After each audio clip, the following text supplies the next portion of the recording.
कहानी की शुरुआत में हम एक बहुत ही डरावने और सुनसान जंगल को देखते हैं जहां पर बड़ी तेजी के साथ स्नो फॉलिंग हो रही थी कि उसी बीच हम बर्फ से बाहर डैन नाम के एक आदमी को निकलता हुआ देखते हैं जो पूरी तरह बर्फ में ढका हुआ था, लेकिन बाहर आता ही एक सुकून की सांस लेता है। जैसे उसने रात यहीं सोकर गुजारी हो, जो फिर से अपने सभी सामान को साथ लेते ही वहां से निकलकर आगे बढ़ना शुरू कर देता है, जैसे वो एक मंजिल की तरफ बढ़ रहा था। जबकि वहीं पर हम उसी जंगल के अंदर दो बच्चे जैक और पिंकी को भी खेलता हुआ देखते हैं, लेकिन उनके आसपास कोई भी मौजूद नहीं था, जैसे ये दोनों अकेले ही अपने घर में मौजूद हों। हालांकि जैक के पास एक गन भी मौजूद थी जो उसी टाइम रात होता ही अपने घर के अंदर पहुंच जाता है, जहां पर हम इन दोनों के साथ एक डॉग को भी देखते हैं जो रात टाइम खाना खाने के बाद जो ही सुबह बाहर निकलते हैं तो जैक को अपने सामने एक गाड़ी आती हुई नजर आती है, जिसमें हम पीटर नाम के लड़के को देखते हैं जो बहुत ही खुशी के साथ जैक से मालूमात लेने लगता है कि तुम्हारे मॉम डैड कहाँ पर मौजूद हैं, जो ये बात भी जानते थे कि इस तरह के हालात में ये दोनों बच्चे एक साथ तो बिल्कुल भी नहीं जिंदा बच सकते, जिनकी सबसे बड़ी परेशानी बस एक ही थी और वो रात टाइम सेफली गुजारना, क्योंकि ये टाइम ज़ॉम्बी का चल रहा था जहां पर साइंटिस्ट के एक्सपेरिमेंट फेल होने से सभी लोग इन्फेक्टेड होने के बाद ज़ॉम्बी बन गए थे और आधे से ज्यादा लोगों की तो जान भी चली गई थी, जिसे जैक यही बताकर वापस जाने का कहता है कि मेरे मॉम डैड बाहर कुछ सामान लेने गए हैं, जिसकी वजह से पीटर भी गाड़ी के साथ वहां से चला जाता है। जिसके बाद जैक भी दोबारा से अपने घर में इंटर होते छोटी बहन के साथ खेलना शुरू कर देता है, जिनके घर से बाहर अब हमें ज़ॉम्बीज की कुछ डेड बॉडीज भी देखने को मिलती हैं जो वहीं पर पैरों के साथ लटकी हुई थी, जिससे ये बात तो वाज़ेह ही थी कि आखिर ये बच्चे अकेले क्यों आएंगे। हालांकि उन पर रात टाइम ज़ॉम्बी भी अटैक करते हैं, लेकिन उनका सब कुछ करना बेसूर था, क्योंकि ये घर पूरी तरह महफूज होने के साथ साथ अंदर मौजूद सभी मिरर भी बुलेट प्रूफ थे, जिसकी वजह से बच्चों को कोई भी नुकसान नहीं पहुंचा सकता था। अब सुबह टाइम जब ये दोनों बाहर खेल रहे थे तो बीच में फिर से जैक को पीटर अपनी गाड़ी पर आता हुआ नजर आता है और वो इस बार अकेला भी नहीं बल्कि एक लड़की के साथ आया हुआ था, क्योंकि वो जान चुका था कि ये बच्चे इस घर में अकेले हैं। और उसी टाइम पीटर की गर्लफ्रेंड डैनियल पिंकी के साथ प्यार करना शुरू कर देती है, जैसे वो अब यहीं पर ही रहने के लिए आए हों, लेकिन जैक उन्हें कुछ भी नहीं कहता, जो घर में आने के बाद खुद भी सभी चीजों को लाइट के साथ चलता हुआ देखकर हैरान हो जाते हैं कि आखिर यहाँ पर ये सब कुछ कैसे हो रहा है। जिसके बदले वो दोनों यहीं पर ही रहने का प्लान करते हैं। अब तो सुबह टाइम डैनियल नॉर्मल लाइफ की तरह सभी के लिए खाना भी बना देती है, जो सब कुछ जैक को जरा भी पसंद नहीं आता, लेकिन वो बच्चा होने की वजह से कुछ भी नहीं कर सकता था और इसी वजह से बिना टाइम वेस्ट किए ही अपनी बहन को एक सीक्रेट रूम में ले जाने के बाद लॉक कर देता है ताकि ये रात टाइम सेफ रहे। जिनकी दूसरी तरफ हम डैन को भी आगे बढ़ता हुआ देखते हैं, जो दिन रात एक करते बस आगे एक ही उम्मीद पर बढ़ रहा था कि मैं अपनी बीवी को ढूंढ लूंगा, जो काम आसान तो बिल्कुल भी नहीं था, लेकिन फिर भी ये हिम्मत नहीं हारता और आखिरकार सफर जारी ही रखता है। अब रात टाइम जब पीटर और डैनियल एक साथ बातें कर रहे होते हैं तो बीच में डैनियल इजी होने के लिए जो ही घर से बैठ जाती है तो उस पर बड़ी तेजी के साथ ज़ॉम्बी आते ही हमला कर देते हैं, जिसे देखने के लिए पीटर जो ही आगे बढ़ता है तो अब सभी ज़ॉम्बी उसकी भी जान वहीं पर ले लेते हैं, जिसके बारे में जैक जानता था कि ऐसा तो होना ही था। और हमें भी ये मालूम हो जाता है कि इन बच्चों के साथ ये पहले कई बार हो चुका है। और दूसरी तरफ जब डैन आगे बढ़ रहा था तो उससे भी रास्ते में कुछ जाल बिछे हुए नजर आते हैं, जिन सभी को ये बड़ी चालाकी के साथ देखते आगे बढ़ना शुरू हो जाता है, क्योंकि इसे यकीन हो गया था कि आगे इंसान तो जरूर ही होंगे। और लास्ट में ये अपने सामने एक घर देखते बहुत खुश हो जाता है, क्योंकि इसे कई दिनों बाद इंसान देखने को मिले थे। तभी डैन जो ही पिंकी के साथ बातें करने लगता है तो बीच में जैक पीछे से आते ही उसे अपनी गन मारते बेहोश कर देता है, जो कोई आम खिलौना नहीं बल्कि अंदर गन में मौजूद बेहोशी की बुलेट्स थी। जिसके होश में आने के बाद अब जैक वहीं पर पूछताछ करना शुरू कर देता है कि तुम कहां से आए हो, जिसे डैन बताता है कि मैं एक फुल ट्रेंड ऑफिसर हूं, इसीलिए मुझे तुम्हारे बिछाए जालों का पता चल गया। और बीच में डैन भी जैक से उसकी मॉम डैड के बारे में पूछने लगता है कि वो कहां पर है, क्योंकि जैक ने जैन के पास जो भी हथियार थे सभी को छुपा दिया था, जिसकी वजह से जैक भी इस आदमी को सब सच बता देता है कि मेरा डैड एक साइंटिस्ट था, जबकि मेरी मॉम सेम तुम्हारी तरह एक ट्रेंड ऑफिसर हैं जो इस टाइम भी एक मिशन पर गई हुई हैं, लेकिन उनके आने का अभी तक कोई भी पता नहीं। और ये दोनों आपस में एक दूसरे के साथ एक डील भी करते हैं कि अगर डैन जैक को घर की लाइट सेट कर देगा तो वो उसे हथियार वापस कर देंगे, जिसकी ये बात खुद डैन भी मान जाता है। और आखिरकार घर में एंटर होते ही सभी चीजों को देखना शुरू कर देता है, लेकिन उनका कंप्यूटर सिस्टम पूरी तरह से ऑफ था, जिससे वो मदद बुला सकते हैं। तभी डैन के लाइट के बारे में पूछने पर जैक उसे घर में मौजूद एक एक मशीन के पास ले जाता है जहाँ पर उनकी मोम चलने के साथ लाइट बनाया करती थी और ये पूरा घर इसी तरीके से बचा हुआ था। तभी बातों के दौरान डैन अपने सामने एक ज़ॉम्बी देखते ही बाहर निकलकर उसको बहुत बुरी तरह मार देता है, क्योंकि ये नहीं चाहता था कि उन बच्चों को कोई भी नुकसान पहुंचे। लेकिन घर में आने के बाद उल्टा जैक डैन पर गुस्सा होता है और ये बात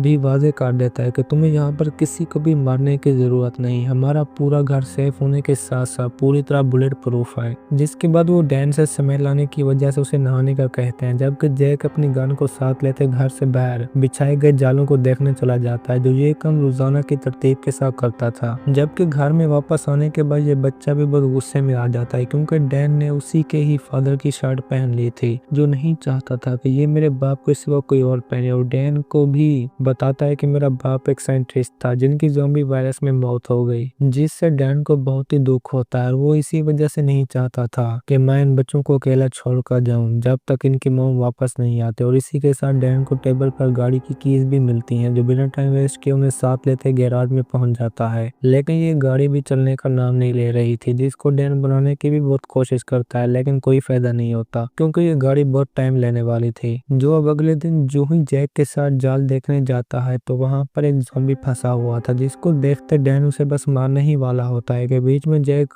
के गन पॉइंट करने पर रुक जाता है, क्योंकि ये बच्चा नहीं चाहता था कि डैन इस ज़ॉम्बी को मारे। जिससे अब ये उसी हालत में छोड़ते ही घर के अंदर पहुंच जाते हैं, जहाँ पर डैन बच्चों की खातिर मशीन पर चलने से लाइट भी बना रहा था। तभी बीच में इन्हें अपने घर के सामने बहुत से लोग एक साथ आते हुए नजर आते हैं, जिनके हाथों में बहुत ही पावरफुल गन्स मौजूद थी। जबकि मसला और भी ज्यादा ये था कि पिंकी ऊपर से रूम में मिरर पर जैक को इशारे करके बुला रही थी, जिसकी वजह से डैन एस्था के साथ सभी आदमियों से छुपता रूम में जाकर पिंकी को पकड़ लेता है, ताकि कोई भी इस फैमिली में किसी को जिंदा हालत के अंदर ना देख सके। और होता भी ऐसा ही है, जो घर में मौजूद सभी को मरा हुआ समझकर वहां से चले जाते हैं, जिससे जैक को भी यकीन हो गया था कि डैन एक बहुत ही अच्छा आदमी है। जिसकी वजह से वो अपनी बहन को सुलाने के बाद डैन के हथियार साथ लेते रूम में पहुंच जाता है, जहां पर वो घर की लाइट बना रहा था। और वो सामने जाते डैन का पिस्टल और नाइफ टेबल पर रख देता है। और इसी के साथ डैन खुद भी इन बच्चों की बहुत अच्छी तरह केयर कर रहा था, जिसकी वजह से हर रोज कुछ टाइम निकाल कर गाड़ी को भी सेट करने की कोशिश करता ताकि वो इसे बनाकर यहाँ से बाहर निकल सके। जो इसी बीच बस काम कर ही रहे थे कि बीच में दोबारा वही आदमी आते पिंकी को उठा लेते हैं, जिसकी वजह से डैन को भी सिलेंडर करना पड़ता है कि उसी वक्त बीच में पीछे से कोई गोलियां मारते ही इन सभी को एक एक करते मार देता है, जो कि उन्हें बल्कि इन्हीं बच्चों की मॉम मेलिना थी, जिसको देखते ही बच्चे मॉम के पास पहुंच जाते हैं। जबकि बीच में एक गोली डैन को भी लग चुकी थी। अब अगली सुबह हम डैन को दोबारा जिंदा हालत के अंदर देखते हैं, जो बात इसके लिए बहुत ही मुश्किल थी, क्योंकि अब तो डैन की बॉडी पर बुलेट का निशान भी खत्म हो चुका था और ऊपर से वो था भी जिंदा। जिसे अब घर में मौजूद ऊपर वाले रूम से मेलिना बच्चों के साथ देखते ही अंदर आने का कहती है। जिसके बाद हमें इस पूरी कहानी के बारे में पता चलता है कि ज़ॉम्बी भी दो टाइप के होते हैं, जिनमें से एक वो जो इन्फेक्टेड होता ही अपने होश में नहीं रहते, जो सब कुछ उनमें पावर सेल्स के ना होने की वजह से होता है, जबकि दूसरे वो जो पावरफुल होने की वजह से इन्फेक्टेड तो हो ही जाते हैं, लेकिन इस सब के बदले पूरी तरह ज़ॉम्बी नहीं बनते। और उन्हीं की मिसाल थी डैन की बॉडी, जिसमें पावर सेल ज्यादा होने से डैन पागलों की तरह ज़ॉम्बी नहीं बना। लेकिन फिर इसमें भी एक मसला था, जो एक खास टाइम आते ही कुछ घंटों के लिए ज़ॉम्बी में तब्दील हो जाते थे, लेकिन इसकी कोई भी गारंटी नहीं थी कि वो टाइम कब आ सकता है। तभी उसे मेलिना ये भी बताती है कि जैक खुद भी तुम्हारी तरह एक ज़ॉम्बी है, जिससे हमारी कहानी में एक और ट्विस्ट आता है कि जैक और पिंकी बचपन से ही हार्ट पेशेंट थे,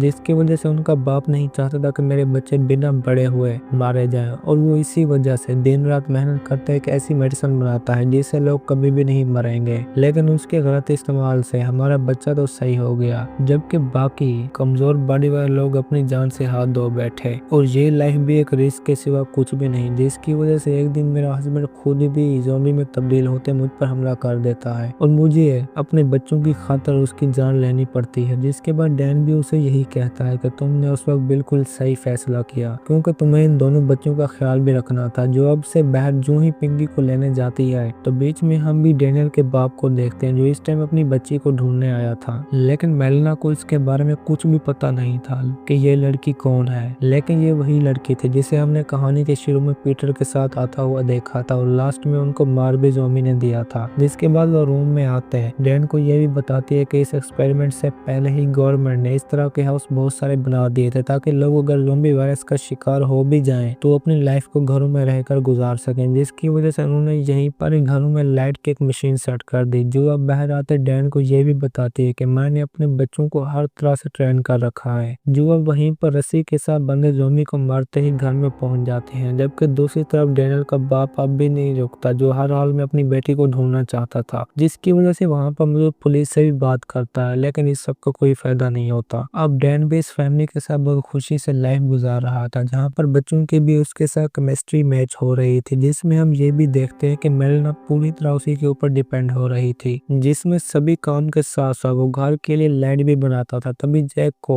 डॉगी सिग्नल देते ही बता देता है कि तुम पर ज़ॉम्बी का असर हो रहा है, जो इसी काम की खातिर ही ट्रेन किया गया था। जिसके बाद मेलिना उसे साथ लेते एक रूम में ले जाते हैं, लाभ के साथ बांध देती है ताकि वो बाहर ना निकल सके। हालांकि रूम में पहले भी बहुत से निशानात थे, जिससे अब अपने बेटे की खातिर बाहर बैठा देखते डैन भी अंदर जाने का कहता है कि तुम यहाँ से चले जाओ। जिसके बाद अकेला खुद पूरी रात वहीं पर बैठकर जैक की आवाजें सुनता रहता है, जिन्हें सुबह होते टेबल पर खाना भी पसंद नहीं आ रहा था, क्योंकि ये टाइम जैक के लिए बहुत ही मुश्किल था और ये एक टॉर्चर से कम तो बिल्कुल भी नहीं होता, जो कुछ टाइम में गाड़ी के पास जाते ही दोबारा से सेट करना शुरू कर देते हैं ताकि ये काम कर जाए। लेकिन लाइट ना होने की वजह से डैन को मशीन के पास जाना पड़ता है कि उसी वक्त हम पिंकी को इलेक्ट्रिक वायर के साथ खेलता हुआ देखते हैं, जो अचानक करंट लगते ही वहीं पर बेहोश हो जाती है, जिसे बीच में डैन देखने के बाद फौरन वायर काटते ही रूम में ले जाता है, जो जान चुके थे कि ये बच्ची बचने वाली तो बिल्कुल भी नहीं है, क्योंकि यहाँ से हॉस्पिटल बहुत ही ज्यादा फासले पर है और ये भी मालूम नहीं कि वहाँ के लोग जिंदा भी हैं या नहीं, जिसकी वजह से डैन पिंकी को भी जैक और अपनी तरह ज़ॉम्बी बनाने का कहता है कि हम जैक के एक बैट से इसकी जान बचा सकते हैं। लेकिन मेलिना इस सब के लिए फौरन ही मना कर देती है, जो नहीं चाहती थी कि मेरी बेटी की पूरी लाइफ एक टॉर्चर की तरह गुजरे, जिससे पिंकी की वहीं पर ही मौत हो जाती है, जबकि जैक वापस अपने होश में आ गया था। जिसके बाद अब जैक को भी घर अधूरा लग रहा था और वो इसी वजह से अपना सामान लेते आगे के सफर पर निकल पड़ता है ताकि अपनी बीवी को तलाश कर सके, जो हर टाइम उसके ख्यालों में आती थी। जब रात टाइम डैन रास्ते में सो रहा था तो उसे अपने सामने बहुत सी गाड़ियां एक साथ मेलिना के घर की तरफ जाती हुई नजर आती हैं, जो थी भी डैनियल के फादर की, क्योंकि उनको मैप से मालूम हो गया था कि इस जगह पर रुकने की सबसे करीबी जगह ही मेलिना का हाउस है, जिन्होंने अब घर में हमला करते उसे बंदी भी बना लिया था। लेकिन इस औरत को कुछ भी मालूम नहीं था कि इसकी बेटी डैनियल कहाँ पर है, जबकि बीच में अब डैन भी बड़ी तेजी के साथ भागते उन्हीं के घर में पहुंच जाता है, जो बड़ी चालाकी के साथ एक एक करते सभी आदमियों को मार भी देता है। जिसके बाद लास्ट में बारी थी डैनियल के फादर की, जिसको मारने के लिए डैन जो ही अंदर पहुंचता है तो वहां पर पहले से 4 आदमी मौजूद थे, जिनको देखते डैन उसी वक्त ही अपना गला काट देता है। जिस सब के बारे में मेलिना जान चुकी थी कि अब डैन क्या करने वाला है, जो उसी वक्त जैक को साथ लेते ही वहां से निकल जाती है, जबकि खुद डैन कुछ टाइम में एक खतरनाक ज़ॉम्बी बनते ही वहां पर मौजूद सभी लोगों को एक एक करते मार देता है। अब सुबह होने के बाद जब डैन जो ही अपने होश में आता है तो उसे घर के अंदर एक नोट नजर आता है, जिसमें मेलिना उसे बताती है कि मैं जैक को साथ लेकर नॉर्थ की तरफ जा रही हूँ, इसीलिए जितना जल्दी हो सके वहीं की तरफ निकलो, क्योंकि अब ये घर हमारे रहने के काबिल नहीं रहा। जिसकी बात मानते